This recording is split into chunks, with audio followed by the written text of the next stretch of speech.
যে পাটা দেখেন গাইস, পাটা বাইরে ফোলা। হ্যাঁ দেখতে ভালো। ঠান্ডা হলো না, পাটা খুব ব্যথা করে। আমার বলা পরীক্ষা ছিল, আজকে পরীক্ষা ছিল, জোরে কথা বল। পরীক্ষা ছিল আজকে আমার মেয়ের। সবাই আশীর্বাদ করুন, মেয়ে যেন ভালোভাবে পাস করে। তো আমাকে দুদিকে দুটো ক্যামেরা করতে হচ্ছে, একটা আমার ফোনে একটা মায়ের ফোনে। তো স্কুল থেকে যে আজকে এক্সাম ছিল, আসার পর এত মাথা ব্যথা, আমাদের চোখের সমস্যা হয়ে গেছে, এইটা বলার কিছু নেই। তার মধ্যে মাথায় প্রত্যেকটা দিন তেল দিচ্ছে, রাতেবেলা দেখো চপচপে মামা আর্থের তেলটা, ভালো গন্ধ, কিন্তু কেমন লাগে একটা, তাও দিতে হচ্ছে মাথা ব্যথার জন্য। স্কুলে 1টা থেকে 4টে অবধি এক্সাম।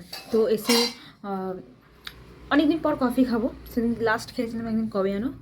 তো মাকে বললাম মা কফি এনে দাও, মা এনে দিয়েছে। চলো কফি খাই, তোমরা দেখো। কফিটা নিয়ে নিলাম এর মধ্যে, রেডি হয়ে গেছে আমাদের কফি। করছো মা এখন রুটি, আমার মেয়ে বাবা এটা নোংরা হয়ে গেছে, পরিষ্কার করবে। শরীরটা খারাপ হয়েছে, মাথায় রুটি করছি আর কুমড়ো আলু দিয়ে তরকারি থোকা থোকা করেছে কি না মা, ব্যাংকটা শক্ত শক্ত, কিন্তু খেতে ভালো হয়েছে।